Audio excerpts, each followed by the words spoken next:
बिस्मिल्लाहिर्रहमानिर्रहीम। अस्सलाम वालेकुम प्यारे दोस्तों, उम्मीद करता हूँ सब खैरियत से होंगे। एक टॉपिक मेरे माइंड में अभी अभी आया तो मैंने कहा आप लोगों के साथ शेयर करूँ। हम इस्लाम को दो हिस्सों में तकसीम करते हैं, यानी इस्लाम को दो बाब में तकसीम करते हैं। एक को इबादत कहते हैं और दूसरे को मामलात कहते हैं। अब जहाँ तक इबादत का ताल्लुक़ है तो हर मौलवी, हर आलिम दीन और बल्कि तमाम उलमा जो भी हैं वो देखें तो आपको इबादत पे जो है ना तो दर्स देते नज़र आते हैं।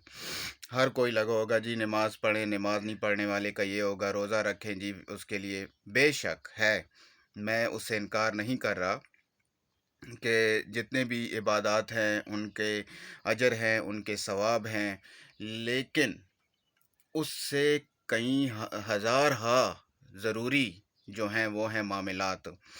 जिस तरह के नमाज़ पढ़ने के लिए वुज़ू का होना फ़र्ज़ है, इसी तरह से ही नमाज के लिए जाने से पहले मामलात की दुरुस्तगी का होना भी हम पर फ़र्ज़ है। हमको चाहिए कि हमारे पेट में हराम न पड़ा हो, हमने किसी का हक़ तो नहीं खाया, ये तमाम बातें, सूद तो नहीं खाया, किसी के साथ ज़ुल्म तो नहीं किया, ये तमाम बातें भी हम अपने दिल में झांक कर देखें और जान करके उसके बाद हम नमाज के लिए मस्जिद में जाएं। ये भी फ़र्ज़ है।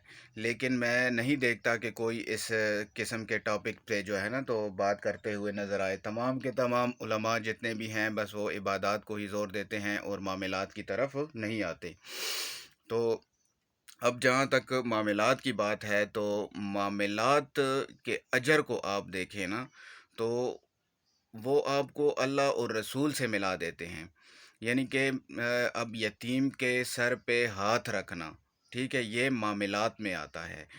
तो इसके बारे में नबी करीम सल्लल्लाहु अलैहि वसल्लम ने फरमाया कि यतीम के सर पे हाथ रखने वाला रोज़े महशर में मेरे साथ ऐसे होगा। उन्होंने दो उंगलियां उठा करके सबको मुतवज्जे करके फरमाया कि महशर में वो मेरे साथ ऐसे होगा। यानी कि ये एक अमल है। जब आप ये करते हैं तो महशर में आप नबी करीम सल्लल्लाहु अलैहि वसल्लम के साथ होंगे। इसी तरह से ही अपने वालिदैन की खुशनुदी का ख़्याल रखना, अपने बीवी बच्चों का ख़्याल रखना, अब अपने बच्चों को रिज़्क़ खिलाना, अपने अहलो अयाल को रोटी खिलाना, रिज़्क़ खिलाना, इससे अफ़ज़ल खैरात है ही नहीं। सबसे अफ़ज़ल तरीन खैरात कौन सी है? अपने अहलो अयाल को रिज़्क़ खिलाना। इसी तरह से ही यानी मामलात के जितने भी अजर हैं अगर आप उन पे गौर करें तो वो उसके सिले में आपको या अल्लाह मिल रहा है या रसूल मिल रहा है।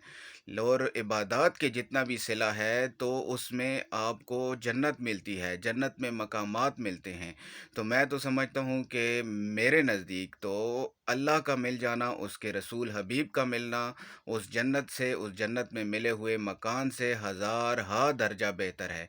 अगर अल्लाह ही आपका हो जाए तो वो तो फिर 8 जन्नतों का साथ वो और एक शद्दाद की बना हुई 8 जन्नतों का मालिक ही आपका हो जाए, तो आपको फिर क्या कि कौन सी जन्नत और कौन सा मकान चाहिए। ठीक है, इसी तरह से ही वो सरदार दो जहां आपके हो जाएं, तो फिर आपको क्या चाहिए, इससे ज़्यादा आपको क्या चाहिए।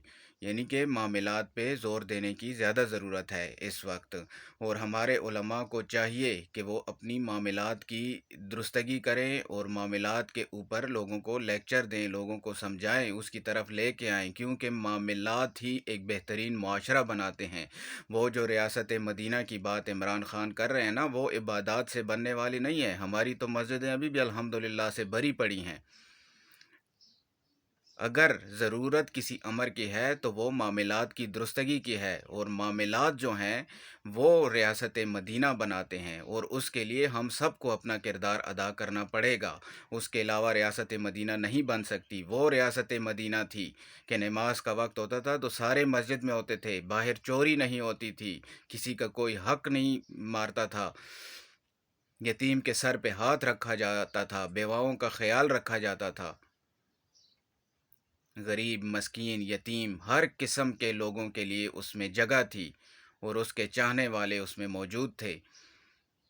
तभी वो बना वो मुआशरा, वो बेहतरीन मुआशरा और वो रियासत मदीना جس کا تصور پیش کر رہے ہیں عمران خان، تو وہ عبادات سے بننے والی نہیں ہے، وہ معاملات سے بنے گی، اور اپنے معاملات کی درستگی کی طرف توجہ کریں۔ اور آخر میں یہی کہنا چاہوں گا کہ عبادتوں سے جنت ملتی ہے، اور خدمت سے جو ہے نا وہ خدا ملتا ہے، دیدار ملتا ہے۔ تو اب آپ خود فیصلہ کریں کہ دونوں میں سے کون سا آپ کے لیے بہتر ہے۔ جنت بھی جنت ہے، اس کی بنائی ہوئی ہے، اس میں بھی وہ کتنی ہی اعلیٰ ہوگی جو اس خالق کی تخلیق ہے، جس کے وعدے کیے گئے ہیں، تو وہ بھی کیا ہی اعلیٰ ہوگی۔